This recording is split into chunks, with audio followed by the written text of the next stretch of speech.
வெற்றி தோல்விகளை கடந்து செயல்படுவதுதான் சரியான அரசியலாக இருக்கும் என்பதை திராவிடக் கழகம் அன்று தொட்டு இன்று வரைக்கும் உணர்ந்திருப்பதனுடைய நீட்சியாக இன்றைக்கு இந்த விழா இங்கே சீரும் சிறப்புமாக நடைபெற்று கொண்டிருக்கிறது. நண்பர்களே, இந்த விழா மேடையில் அமர்வதற்கே ஒரு தகுதி வேண்டும் என்று நினைக்கிறவன் நான். காரணம், எனக்கு முன்பு பேசிய அண்ணன் பிரசன்னா பேசியது போல ஐயா ஜெகத் ரட்சகனுடைய பேச்சுக்களை எங்கோ ஒரு கடைக்கோடியிலிருந்து அமர்ந்து ரசித்தவன் நான். இன்றைக்கு அவரோடு சமமாக ஒரு நாற்காலி எனக்கு கிடைத்திருக்கிறது என்றால் அது முத்தமிழறிஞர் கலைஞரால் கிடைத்திருக்கிறார். எவனெல்லாம் தமிழோடு இருக்கிறானோ, எவனெல்லாம் தமிழ் மீது பற்று கொண்டிருக்கிறானோ, எவனெல்லாம் தமிழ் மண்ணு மீதும் இனத்தின் மீது பற்று கொண்டிருக்கிறானோ, எல்லோரும் சமம், எல்லோரும் உறவு என்று சொன்ன ஒரு மிகப்பெரிய மேதை முத்தமிழறிஞர் கலைஞர் அவர்கள். அதே போலத்தான் இன்றைக்கு ஆன்மீகம் பேசுபவர்கள் எல்லாம் அலையலையாய் ஒரு பக்கம் திரண்டு இருக்கும் பொழுது ஆன்மீகத்துக்குள்ளும் சீர்திருத்தத்தையும் ஆன்மீகத்துக்குள் பகுத்தறிவையும் பேச முடியும் என்று எத்தனை எதிர்ப்புகள் வந்தாலும் தனக்கான பாதையில் நேர்கொண்ட பார்வையின் நிமிர்ந்த நன்னடையும் நிலத்தில் அஞ்சாத பணியும் என்பது போல இன்றைக்கு தன்னுடைய சொல்லால் ஆளுமையால் கருத்தால் இன்றைக்கு ஆட்படுத்தி கொண்டிருக்கின்ற சொல்வேந்தர் ஐயா சுகிசிவம் அவர்களோடு அமர்ந்திருப்பதும் பெரும் பாக்கியமாக கருதுகிறேன். நண்பர்களே, தோழர்களே, கலைஞரை பற்றி பேச வேண்டும் என்றால் எங்கிருந்து ஆரம்பிப்பது என்று தெரியவில்லை. ஆகாயத்தை எங்கிருந்து தொடங்கி அழைப்பீர்கள்? காற்றுக்கான நீளத்தை எங்கிருந்து தொடங்கி அழைப்பீர்கள்? இந்த பூமியின் வேகத்தை எங்கிருந்து தொடங்கி அழைப்பீர்கள்? நம் சுவாசத்தின் எண்ணிக்கையை எங்கிருந்து தொடங்கி அழைப்பீர்கள்? நம் எண்ணங்களின் தோற்றங்களை எங்கிருந்து தொடங்கி அழைப்பீர்கள்? தொடக்கமும் இல்லாமல் முடிவும் இல்லாமல் ஒரு தலைவர் இந்த மக்களோடு வாழ்ந்து கொண்டிருக்கிறார் என்றால் அது முத்தமிழறிஞர் கலைஞர் தான் என்பதில் எந்த மாற்று கருத்தும் இல்லை. ஆச்சரியமாக இருக்கும். அவரோடு அமர்ந்து எத்தனையோ கவிஞர்கள் கவியரங்கத்தில் ஈடுபட்டிருக்கிறார்கள். அந்த பாக்கியம் எனக்கு கிடைக்கவில்லை என்பதனால் நான் துரதிருஷ்டவாரியாகவே கருதுகிறேன். இன்றைக்கு அவரை பற்றி பேசுகிற ஒரு ஆளுமை மிக்க மேடையில் ஒரு இடம் கிடைத்தது பெருமையாக கருதி கொண்டிருக்கிறேன். எதை எடுத்தாலும் இன்றைக்கு யார் வேண்டுமென்றாலும் தலைவராக வந்து விடலாம். எல்லோரும் தலைவராக முடியுமா என்ன?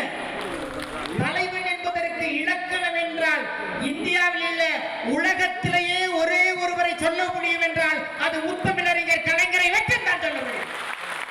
மக்களை சந்திப்பது, ஓட்டு வாங்குவதும், சீட்டில போய் உட்கார்ந்து கொண்டிருப்பது, வெற்றி கொடி காட்டுவது மட்டும் தலைவி அல்ல. தலைவனுக்குள் ஒரு போராட்டம் தேவைப்படுகிறது, ஒரு பொறுமை தேவைப்படுகிறது. வருகிற விமர்சனங்களை எல்லாம் தனக்குள் வகித்துக் கொண்டு நீங்கள் வீசி விமர்சனக்குள் தன வசவுகளை எல்லாம் நெசவு செய்து ஆடை மாற்றிக் கொள்கிற வித்தை கலைஞருக்கு மட்டும்தான் தெரியும், வேறு யாருக்கும் தெரியும். எத்தனை சிந்தனை உலகத்திலேயே எல்லா துறைகளிலும், எல்லா சிந்தனைகளிலும், எல்லா திசைகளிலும், எல்லா தளத்திலும், எல்லா களத்திலும், எல்லா நாற்காலியிலும் ஒருவரை அமர்த்தி வைத்தால் சரியாக இருப்பார் என்றால் அது முத்தமிழறிஞர் கலைஞர் மட்டும்தான்.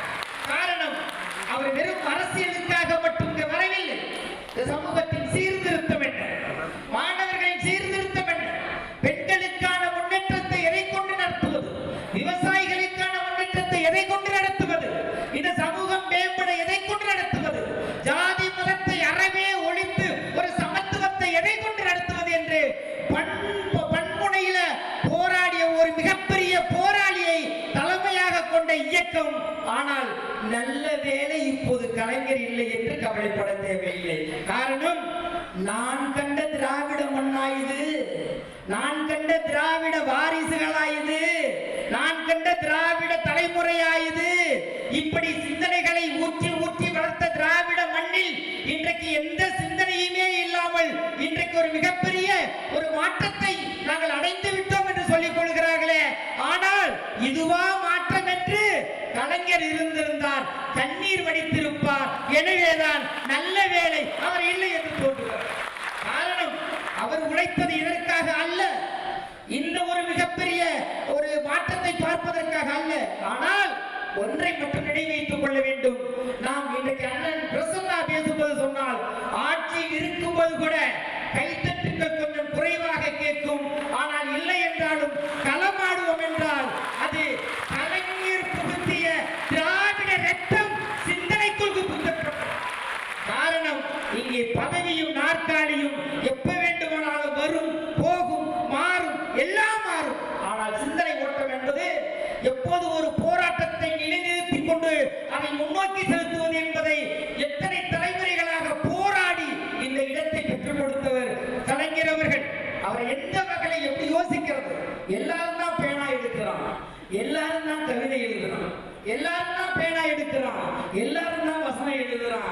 ஆனா எல்லோருடைய எழுதுகோளிலும் இருக்கிற மையால் வரப்படுகிற உருவாகிறதான எழுத்தாக இருக்கும்.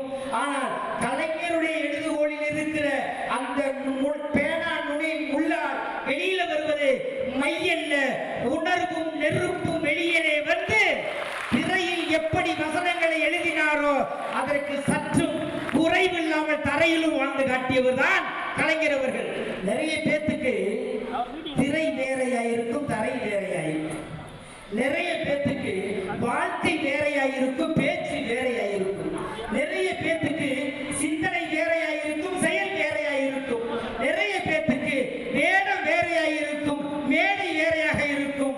ஆனால் எதற்குமே இடைவெளி இல்லாமல் ஒரு மனிதன் எந்த சிந்தனையோடு முதலில் இந்திய எதிர்ப்பு போராட்டத்தில் மாணவ பருவத்தில் இந்த மண்ணில் கால் வைத்து போராடினாரோ அதை கடைசி காலம் வரைக்கும் நிறம் மாறாமல் தடம் மாறாமல் போராடியவர் முத்தமிழறிஞர் கலைஞர் என்றால், இப்பேற்பட்ட ஒரு தலைவனால் தேர்ந்தெடுக்கப்பட்ட ஒரு மிகப்பெரிய போர்க்குணம் கொண்ட வாரிசுகளாக நாம் இருக்கிறோம். நாம் எதற்கும் அஞ்ச தேவையில்லை. எனவேதான் சொல்கிறேன், எப்பொழுது சாதனைகளை ஒரு மனிதன் பண்ண முடியும். பட்டியல் போட்டால் நானே 3 மணி நேரம் பேசணும். நான் அவங்க பேசி கேட்க வந்தேன். ஆனால் அப்படி பட்டியல் போட்டு நான் அவர்களுடைய நேரத்தை நான் தின்றுவிட விரும்பவில்லை. நண்பர்களே, கலைஞரை பார்க்கும் போது மட்டும்தான் பொறாமை வரும். ஒரு ஆணை பார்த்து ஆர்மி பொறாமைப்படுகிற என்றால் அறிவுள்ள ஆண்களை பார்த்து பொறாமை கொள்வார்கள் என்றால் அது கலைஞரை மட்டும்தான் பொறாமை கொள்ள வேண்டும். அவர் எப்படி கையாளுகிறார், இந்த விமர்சனத்தை எப்படி கையாள வேண்டும், பத்திரிகையாளர்களை எப்படி கையாள வேண்டும், மக்களை எப்படி கையாள வேண்டும், மத்திய அரசை எப்படி கையாள வேண்டும், பெண்கள் நலனை எப்படி கையாள வேண்டும், முதல் சீர்திருத்தத்தையும் பகுத்தறிவையும் எப்படி கையாள வேண்டும் என்று அவ்வளவு பாதைகளில் ஒரே நேரத்தில் இன்றைக்கு மகாபாரத்தில் கூட 5 குதிரைகள் 9 குதிரைகள் 10 குதிரைகள் என்றார். அப்படி அல்ல, கலைஞர் மட்டும்தான் 1000 பரிதிகளில் கூட்டிய ஒரு மிகப்பெரிய ஒரு தேரை ஓட்டி சென்றால் அத்தனை பரிதிகளும் நேர்கொண்ட பாதையில் சென்று கொண்டிருந்ததனால்தான் இந்த இயக்கம் எத்தனையோ போராட்டங்களை கடந்தும் இன்றைக்கு தலை நிமிர்ந்து நிற்கிறது என்றால் அது முத்தமிழறிஞர் கலைஞர் போட்டு வளர்த்து கொடுத்த உணர்வின் வெளிப்பாடாக இருக்கிறது. எனவே அவருடைய புகழை பாடுவது மட்டுமல்ல, அவர் எதை நோக்கி திராவிட மண்ணில் வந்து போராட்டத்தை தொடங்கினார்களோ அந்த அரசியல் மயமாக்கப்பட்டதை நாம் நம்முடைய அடுத்த தலைமுறைக்கு பண்ணாமல் விட்டுவிட்டோமோ என்று ஒரு மிகப்பெரிய கேள்விக்குறியை 2026 தேர்தல் நமக்கு மிகப்பெரிய சிந்தனையை ஊற்றியிருக்கிறது. எனவேதான் நாம் அரசியல் மயத்தை கண்டுபிடித்திருப்பது பெருசல்ல. நம் வாரிசுகளுக்கும் வருகிற தலைமுறைகளுக்கும் அரசியல் என்றால் என்ன, அறம் என்றால் என்ன, நீதி என்றால் என்ன, நேர்மை என்றால் என்ன, போராட்டம் என்றால் என்ன என்பதை கற்றுக் கொடுத்தால் கலைஞருடைய இசம் மீண்டும் வாழும். அவருடைய புகழ் காற்றை போல, கடலை போல, ஆகாயத்தை போல அடக்க முடியாத அளவுக்கு வாழும் வளரும் என்று கூறி விடைபெறுகிறேன். நன்றி.